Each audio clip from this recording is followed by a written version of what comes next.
when I was 60 years old. My husband Aaron, without any warning, swallowed sleeping pills. When I found him, he was wearing the suit I had ironed, lying neatly in bed, with a faint smile on his lips. For a moment, I didn't know the reason for his suicide, until I found a letter in his arms. Chapter 01. My wife, Sandra, has fulfilled my lifelong promise, allowing our child to walk upright and proud in this world. Now, our son has a successful career, and our grandchild is about to be born. I have no more worries. Separated by life and death, true love cannot be held in my arms. I can finally free myself from this unfortunate marriage. This was Aaron's handwritten letter, with sharp strokes, each word cutting to the heart. The wife in the letter wasn't me. The true love wasn't me. The source of his misfortune, though, was me. I looked at Aaron, lying peacefully on the bed after more than 30 years of marriage.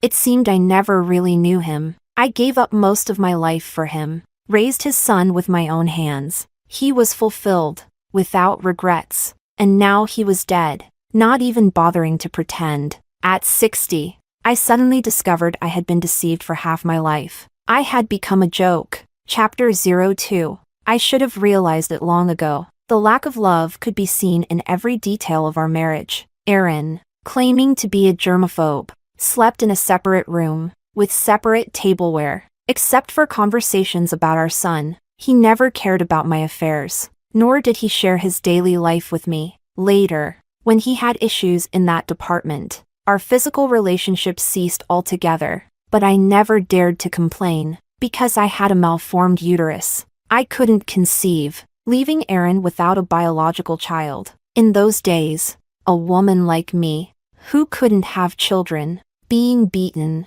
cheated on, or divorced was considered normal. In my 20s, when I thought my life was over, it was Aaron who firmly held my hand and told me it didn't matter. We could always adopt. I was grateful for his unwavering support, and I devoted myself to taking care of him and our adopted son. He worked in chemical research, and his job often required him to relocate. For that, I gave up my job at the newspaper and took care of the household. When he was struggling, I survived on hard cornbread, giving all the vegetables and meat to him and our son. For 3 years, I didn't buy a single new piece of clothing.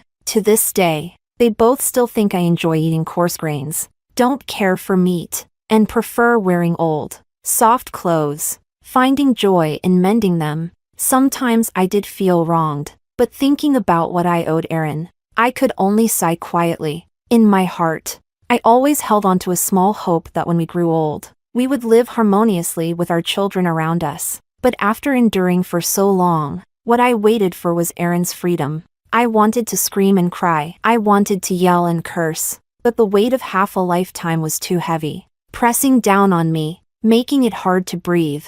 I collapsed on the floor, like a fish drowning, my mouth wide open, yet unable to utter a single sound. Chapter 03. I don't know how long it has been. Light outside shifted and flickered, and a single tear fell onto my hand. I snapped back to reality. My gaze drifted to the old wooden chest under Aaron's bed, the one with a lock. It was his sacred privacy, off limits to me. But now, I grabbed a fire axe and, without hesitation, broke open his private world. Inside were stacks of handwritten letters, thick and many. Some were yellowed with age, others worn and creased from being handled repeatedly. I knew these letters would be like sharp blades, cutting me to pieces. Yet, my hands trembled as I stubbornly began opening them one by one. My wife, Sandra. My wedding is next month. To ensure there will be no other children after marriage, I had a vasectomy today. In this life, I will only have one child.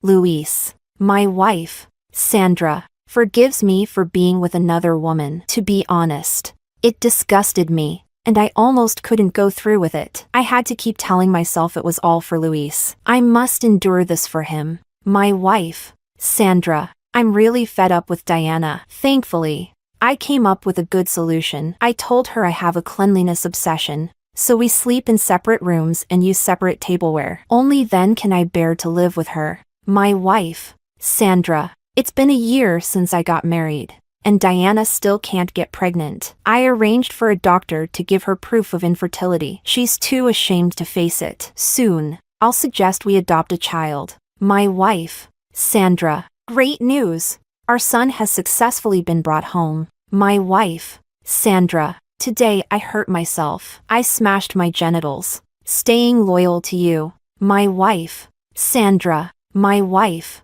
Sandra. These words circled in my mind and ears. Impossible to shake off. I only felt dizzy and had ringing in my ears, with a suffocating feeling stuck in my lungs, sinking into my stomach, causing a spasm in my gut. Finally, I rushed to the bathroom and vomited violently. Chapter 04. I vomited until the world spun around me. I tried to stand up 3 times while leaning against the toilet before I finally managed to stand. Coming out of the bathroom, I looked around at this house I had lived in for over 30 years. Our bedroom, Aaron and I, was separated by an entire living room, completely divided.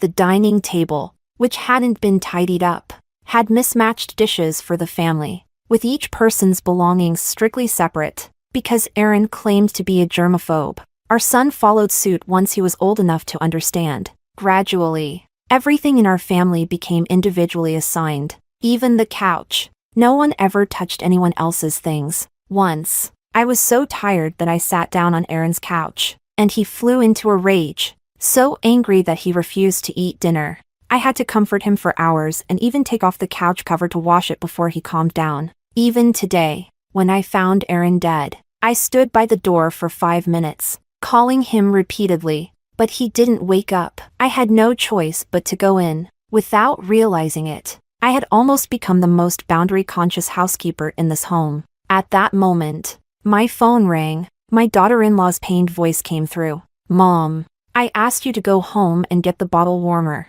Why are you taking so long? I'm about to go into the delivery room, and Luis has to take a company conference call. I need you here to take care of me." Hearing her labored breathing, I felt a pang of sympathy. I opened my mouth several times before I could utter a hoarse voice. "Mom will be back soon. Hang in there. Don't be scared." After hanging up, my foggy mind cleared up a lot. I reminded myself that I am still a mother-in-law. Today is my daughter-in-law's delivery day, a big event. How can I let past entanglements from the older generation affect the children? Even if my adopted son is Aaron's illegitimate child, it's not his fault. How could he know that his father was such a two-faced man?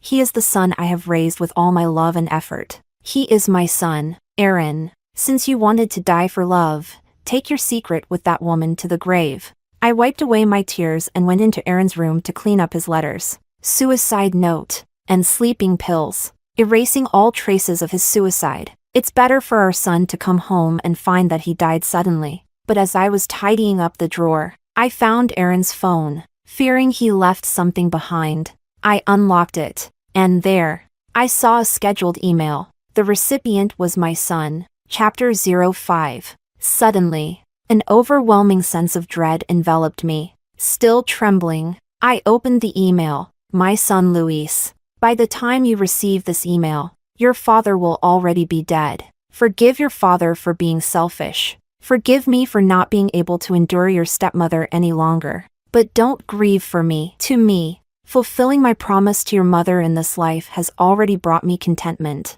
I read these cold lines of text in disbelief. The scene before me began to tremble. My fingers become stiff, even struggling to swipe the screen. So, Luis knew everything all along. He, his father, and his biological mother were the real family. Then what about me? What was the meaning of my half-life of nurturing him?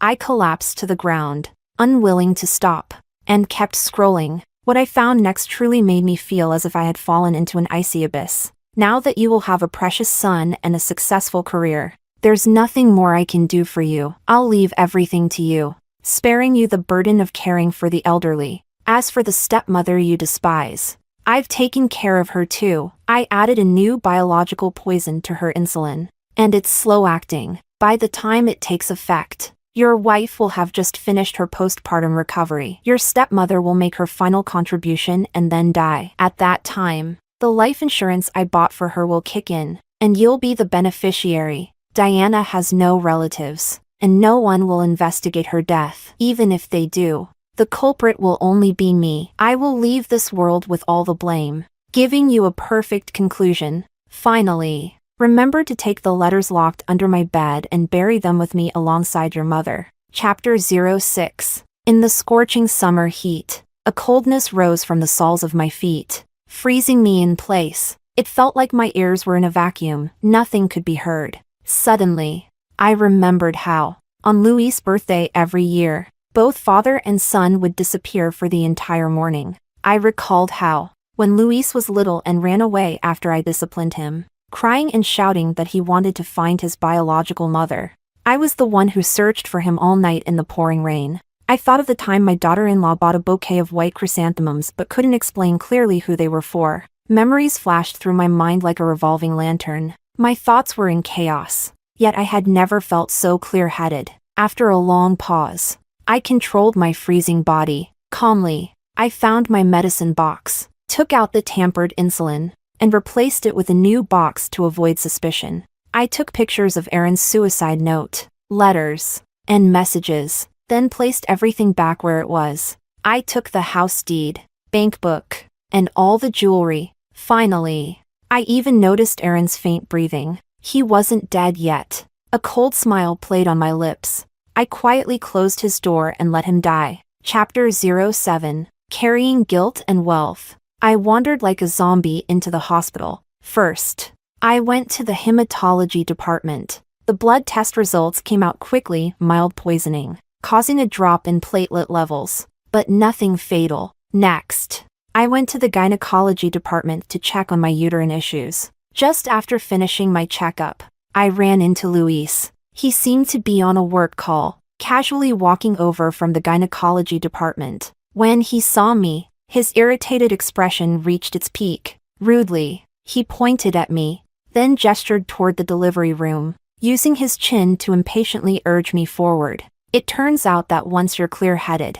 you can see many things clearly. In the past, seeing him in his suit, always busy, I felt proud of him, and genuinely worried and empathetic for him, afraid of holding my child back. I willingly made sacrifices for him. But now, looking at how he treated me like a servant, thinking about all the things he hid from me, and how Aaron casually talked about poisoning me, I felt nothing but coldness in my heart. I ignored him and sat quietly on the bench, waiting for my test results. Louis's expression looked like he had swallowed a fly. He quickly ended his call and walked briskly over to me, rudely pushing me. "Mom, what's going on with you? Today is the day your daughter-in-law is giving birth, and instead of waiting in the delivery room, you're here in the gynecology department?" Chapter 08. I brushed off the spot where he touched me with disdain. "Of course. I'm here for a checkup." Louis rolled his eyes. "Mom, stop it. You're almost 60. Why are you even going to the gynecology department?" "Just because I'm 60. I can't go to the gynecologist? Just because I'm 60. I'm no longer a woman? You hear your mom is getting a checkup, and you don't even ask if I'm feeling unwell?" I felt a surge of frustration, and by the end, my voice cracked, filled with emotion. I remembered when Louis was 8 years old and got pneumonia, with a fever that wouldn't break. To take care of him, I stayed by his side day and night, without undressing, without sleeping properly for 2 weeks. I even missed the last chance to see my father before he died. Later, when Louis began to recover, I wanted to go back to attend my father's funeral. But Aaron, claiming he couldn't leave work, left our son in my care. I planned to take Louis with me to the funeral, but he was so delicate, unable to endure the bumps of the train ride. In the end, we didn't even leave the province and returned home. My brother was furious, and he cut ties with me, calling me an ungrateful daughter. He cursed me, saying I was abandoning my own family to raise someone else's child, and that one day I would face retribution. His words became prophecy. Thinking of the past, I lashed out at Louis with a raised voice. "Did I treat you with this kind of attitude when you were sick as a child?" I spoke loudly. People in the hospital cast disapproving looks our way. Louis, always concerned about appearances, cleared his throat and softened his tone. "Mom, You know that's not what I meant. It's just that your daughter-in-law is about to give birth. And I'm anxious. We can't manage at home without you. Can't manage without me? Yes. When they need a housekeeper, they can't do without me. After all, Aaron is busy with academics. Luis has his business meetings. And the in-laws are vacationing in the Maldives. I'm the only one left to serve. But what about after? I don't even have the right to keep living. I can't be a burden to my son. I have to trade my own life for insurance money for him. My heart ached painfully, and as I lowered my head, a tear fell onto my knee. Luis hesitated, about to ask something, when his phone rang again. This time, it wasn't work, because when Luis looked at the phone, he froze like a statue. Judging by the time, Aaron's scheduled message must have arrived. Chapter 09. Aaron had planned everything. If my daughter-in-law hadn't asked me to go home at the last minute, I should have been at the hospital, while my son would have returned home to deal with his father's body. I would have been completely unaware of his scheme, but fortunately, fate intervened and let me see it. Luis stood frozen in place, not moving for a long while. After a moment, it seemed he had processed his emotions, avoiding my gaze. He said, "Mom, I left an important document at home. I need to go back and get it." With those words, the last shred of hope in my heart shattered. Just moments ago, I had truly hoped that this child I had raised with all my love might stand by my side. Just this once. Even if he didn't reveal the truth to me, perhaps he could feel a hint of anger toward what his father had done. But he didn't. He was nothing more than an ungrateful child through and through. "Mom, you should go to the delivery room now. My wife can't be left alone right now." Luis, clearly preoccupied, urged me and turned to leave. At that moment, his phone rang again. I could hear my daughter-in-law's voice through the receiver. "Honey, I asked Mom to go home to get something, but she hasn't come back yet, and now I can't reach her. Do you know where she is?" She was in pain and sounded wronged. "I'm giving birth to a child for your family, and not one of you is here. I'm not having this baby anymore." Normally, in moments like this, my son would bend over backward to soothe his wife, but now he stood still, like a statue. He mechanically turned around and, trembling, asked me, "Mom, did you just go home?" My bloodshot eyes were the only answer I gave him. Luis turned pale, quickly hung up the phone, and staggered away in panic. Chapter 10. I sat in the gynecology department for 2 hours. Finally, I received my medical report. My uterus was perfectly normal. I clutched the report tightly, my mind filled with memories of the judgment and mistreatment I faced when I couldn't have children in my younger years, and the joy on my friends' faces when they had babies. I thought of the neighbor's daughter who always spent money recklessly, buying her mother designer clothes and bags, while my adopted son brought me his mother-in-law's old clothes. He still believed I liked wearing second-hand clothes, but he's in his 30s now, a smooth-talking business elite. Does he really not know that no one likes old clothes? He simply doesn't care about me. I was so lost in grief that I didn't notice Luis frantically rushing over. He cautiously asked, "Mom, why haven't you been answering your phone? You know Dad committed suicide, right? Why didn't you save him?" This barrage of questions only made me want to laugh coldly. I replied in a frosty tone, "How would I know? He wouldn't let me into his room." Luis was left speechless, but clearly, he felt relieved. Since I didn't enter the room, I naturally wouldn't have seen Aaron's letters, nor would I know about his scheme. So, Luis returned to his usual accusatory tone. "What's going on with you today? You don't care about your daughter-in-law giving birth, and you don't care about Dad's suicide either. You don't care about anything. Are you even my mom?" Ha, I really wasn't his mom. I shot back at him. "Are you really my son? You're only worried about your wife and your dad. Have you ever asked about me? Am I your mom, or just your family's maid?" I stared Luis down. "I've already gone through menopause. I can't have any more children. This ungrateful child standing before me is my only son. The only son I spent half my life raising with all my love and effort." Perhaps feeling guilty, Luis was speechless again, but only for a moment, before he exploded in anger. "Mom, have you had enough? Of all times, why can't you just hold off on your little illnesses?" Chapter 11. I looked at Luis in shock. How was he able to speak to me so self-righteously? When did this child I raised with my own hands become so rotten? Luis continued to prattle on. Mom, you need to reflect on yourself. Why didn't you know that your husband was going to commit suicide? Have you ever really cared about him? Haven't I? Of course I have. But Aaron and I had an invisible boundary between us. Whenever I crossed into his territory, he would get angry. If I touched his things, he would lose his temper. When I asked about his life, he would become impatient. Even when he was sick, asking a few more questions was wrong. Eventually, I was trained to keep quiet, to do everything in silence, without saying a word. Over the decades, this became the norm. I spoke coldly. I don't know why your dad committed suicide. Do you?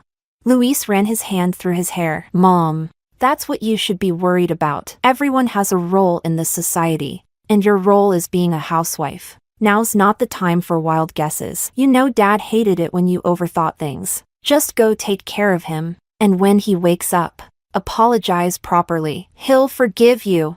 I responded with a cool "oh." Inside, I felt a wave of disappointment. So Aaron wasn't dead after all?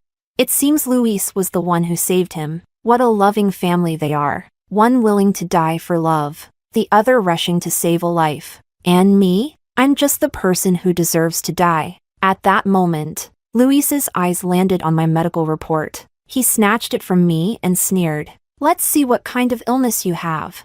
Chapter 12. Luis finally understood what was written on the report. His face turned pale, and he struggled to control his expression. Mom, aren't you infertile? Is this report wrong? Now he was getting nervous, and he had slipped up. I had never told him that I was infertile. In fact, I had always told him that he was my biological child. I looked at Luis and asked, how did you know I was infertile? Maybe Dad mentioned it to me once. I asked him why I didn't have any siblings, and he probably just made something up because he was embarrassed. Later, I figured it was probably his issue. Luis's acting was poor, and his words didn't even make sense. Looking back, Aaron wasn't much of an actor either, but because I trusted him, I was blind, and that blindness ruined my life. As Luis stammered, his phone rang again, this time. It saved him. Aaron had woken up. Luis was genuinely overjoyed. He grabbed my shoulder roughly, urging me to go take care of Aaron. It hurt where he grabbed me, and I coldly shook him off. Luis's face darkened, but he kept his patience and tried to reason with me. Mom, I know you're overthinking things right now, but whatever Dad may have done to you, it's all in the past. You're both getting older. It's time to stop making a fuss. He's right. I am getting old. I won't make a fuss. I'll simply cut things clean and fast.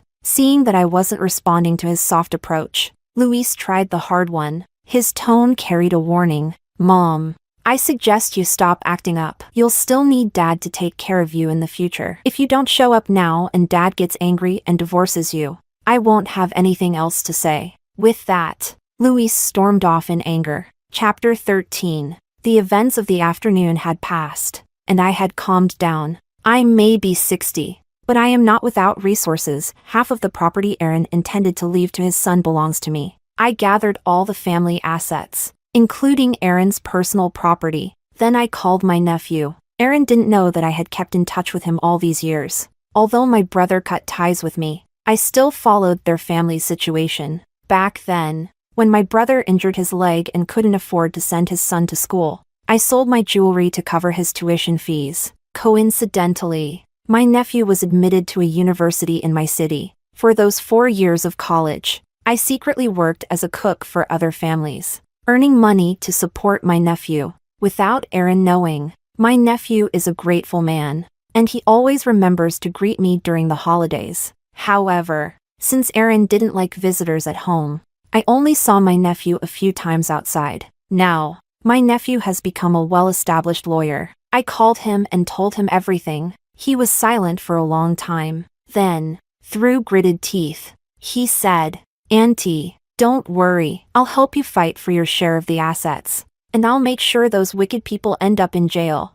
Hearing the concern in my nephew's voice, I silently shed tears. I had finally received genuine care. Only now did I realize how pitiful it was to rely on the occasional token gestures of concern from people like Aaron and Luis, which I had to endlessly work for. How foolish I had been, distancing myself from my true family for the sake of that rotten father and son, my own blood relatives. True to his word, my nephew arrived at the hospital an hour later. He first took me to the forensic department, where we submitted the poisoned insulin for testing. Then he took me to the notary office to officially divide the marital property. After a busy afternoon, my nephew took me out for dinner and insisted I come back to his place. I told him I wanted to go home one last time. He tried to dissuade me. Auntie, you shouldn't go back. That place is a den of vipers. What if Aaron tries to harm you again?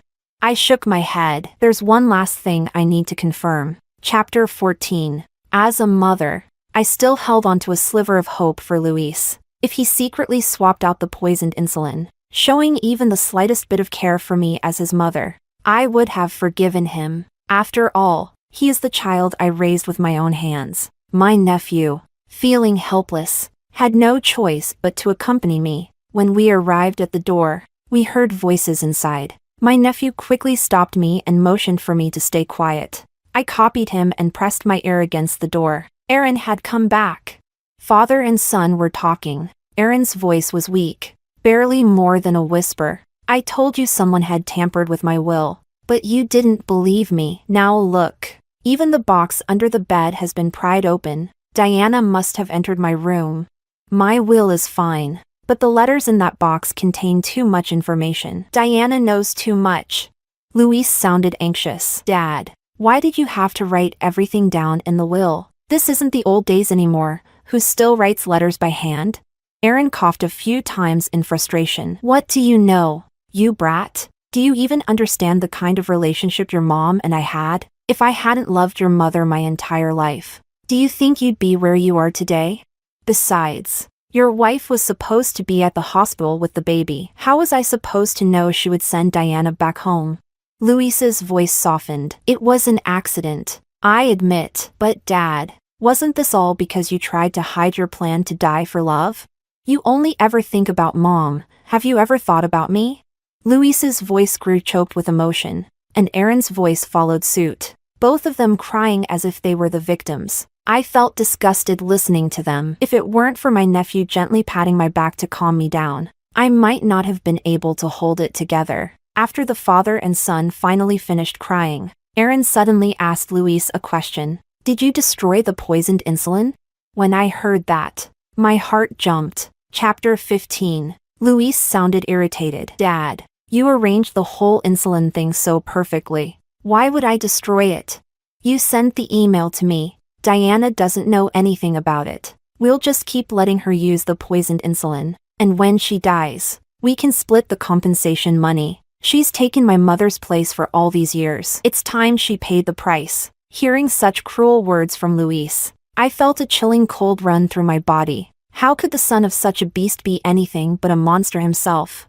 At that moment, I knew I had completely lost hope for this father and son. Inside, Aaron was silent for a moment before speaking. You're right. Diana is just a housewife. I overestimated her. I always knew she was curious about what was in my box. So what if she's seen it now? I deceived her, but I also provided for her all her life.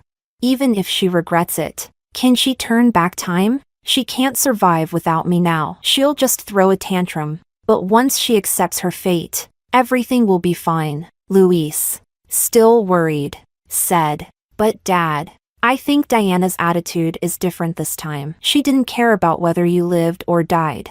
And she's ignoring my wife too. Dad, we're both respectable people. We can't let her make a scene. Aaron scoffed confidently. That's nothing to worry about. I know Diana too well. She loves me too much. Hasn't she always been the one to compromise and apologize? All I have to do is wait. Even if this time feels more serious and she's upset. It's just jealousy. I'll pretend to try to kill myself again, and she'll feel balanced. She'll go back to being our servant. Luis's voice was filled with admiration. Dad, I have to say, you're brilliant. You're the perfect example of what a man should be. Aaron let out a smug laugh. I know you don't fully believe me. But don't worry, in such a serious situation, I've made sure to have a backup plan. There was a cold, murderous edge to Aaron's voice. I'll use a stalling tactic for now. If Diana has any second thoughts, I'll just kill her again.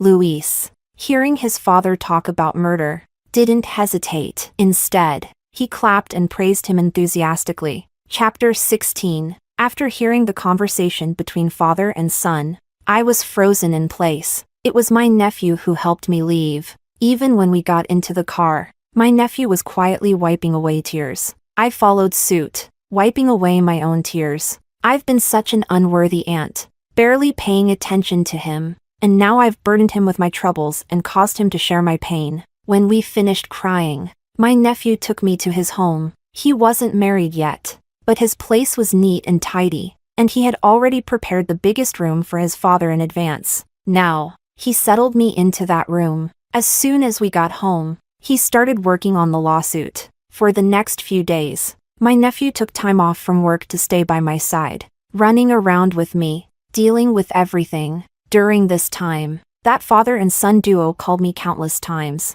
but I didn't answer a single one. Luis even sent me pictures of his newborn son, trying to soften my heart. But this child isn't related to me by blood, so why should I feel anything?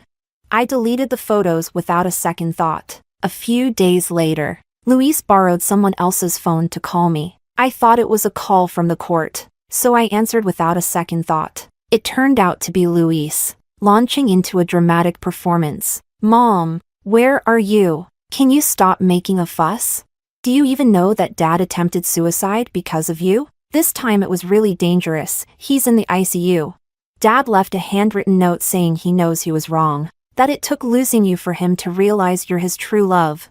If you just come home, he won't dwell on the past anymore. We can all live happily as a family again.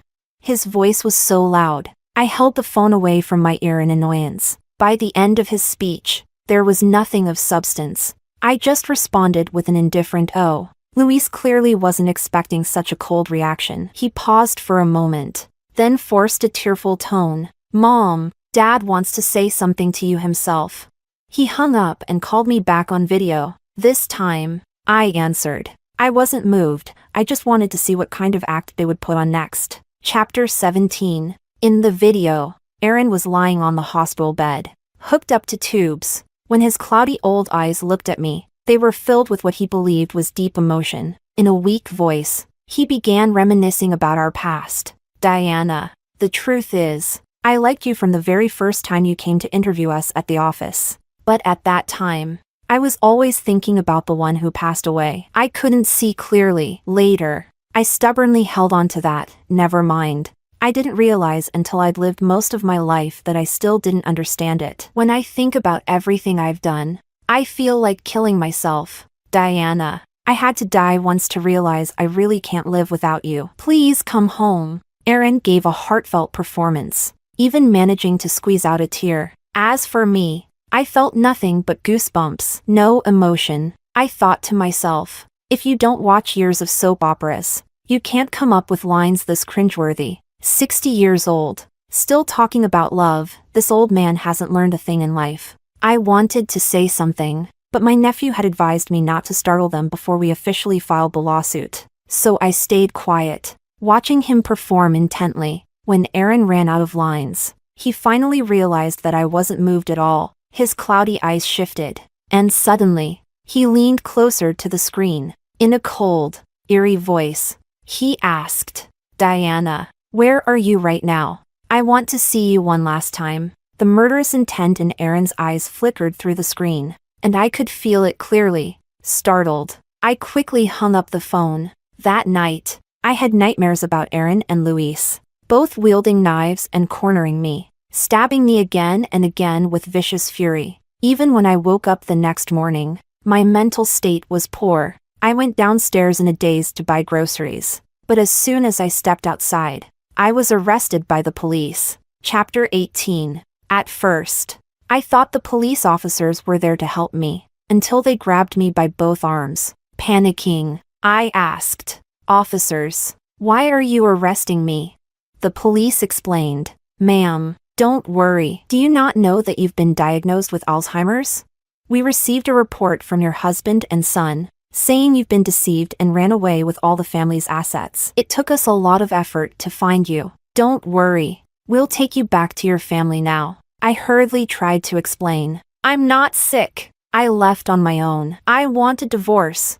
Ma'am, people with the disease often don't realize they have it. Your son has already submitted your diagnosis, confirming that you have Alzheimer's. Of course. Another diagnosis. Aaron and Luis were up to their old tricks again. Had they not done enough already? Accusing me of yet another illness?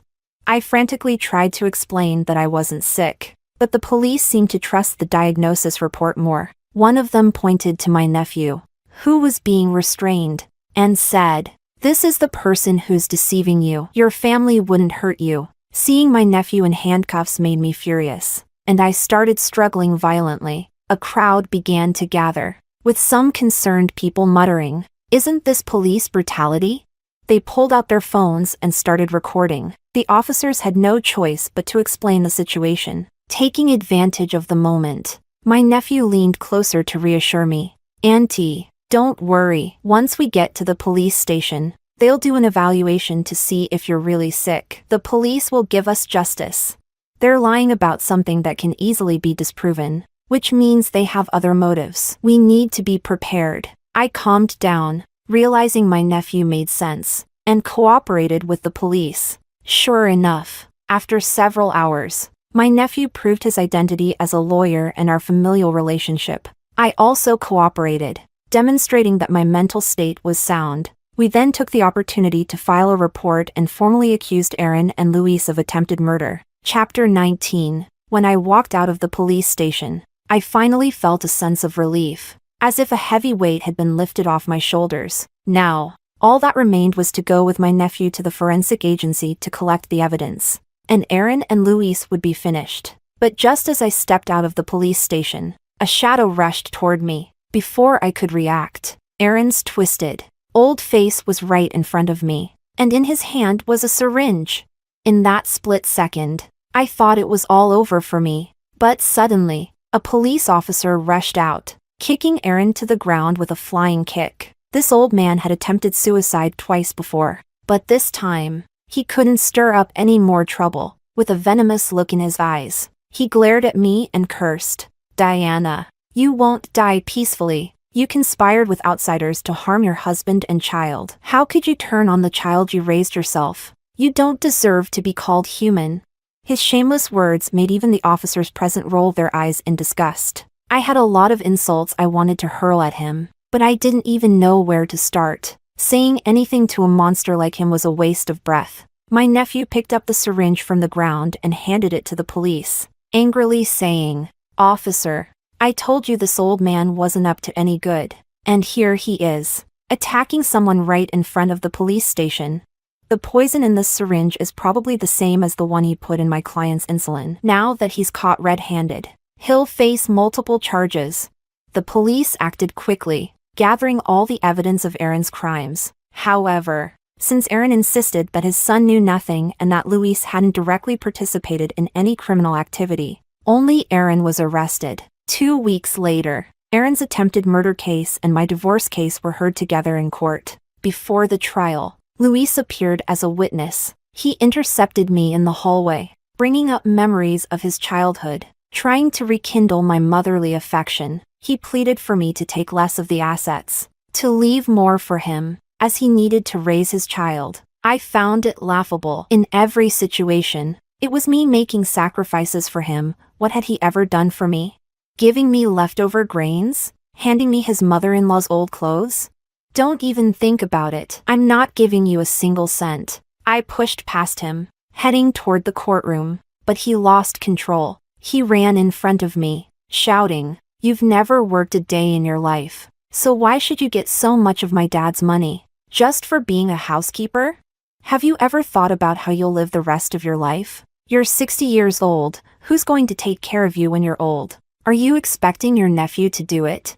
Chapter 20. To this day, seeing Luis thrashing around in rage, I no longer feel any heartache. I only feel like laughing coldly. So what if I'm 60? It's never too late to turn things around. With all the evidence in place, Aaron's sentencing was without suspense. Forgery of medical documents, attempted murder, insurance fraud, and malicious deception, the combined charges earned him 30 years in prison. He'll die there, an old man in a cell. The judge also granted my divorce on the spot, since Aaron was at fault, and most of the assets were awarded to me. After the trial, Luis chased me down the street, screaming insults. It was nothing more than the same old complaints about me stealing what was rightfully his. I didn't hold back. Following my nephew's advice, I posted all of Luis's wrongdoings online. Luis's reputation quickly crumbled, and he lost his job. His wife left him, taking their son with her. As for me,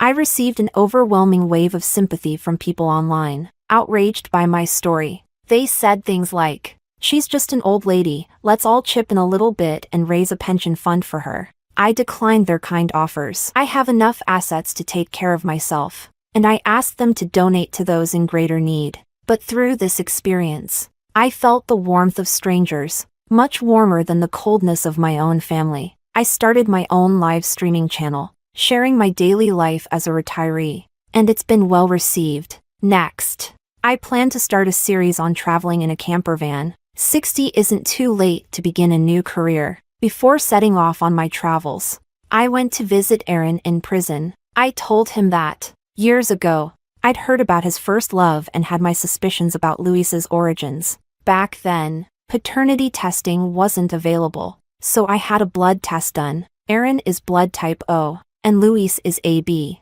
They could never have been father and son. Aaron was the one who had been deceived his entire life. Aaron's pale lips trembled for a long time, and as he stood up, he coughed up a mouthful of blood. He muttered, Sandra, you've deceived me so bitterly." I didn't look back. As I walked out of the prison and into the sunlight, I chuckled. I lied. It seems that, compared to his supposed true love, he trusted me, the one who had been a fool for so long. More deception, after all, only requires belief. No matter how absurd the lie, it can be taken as truth if the listener believes it.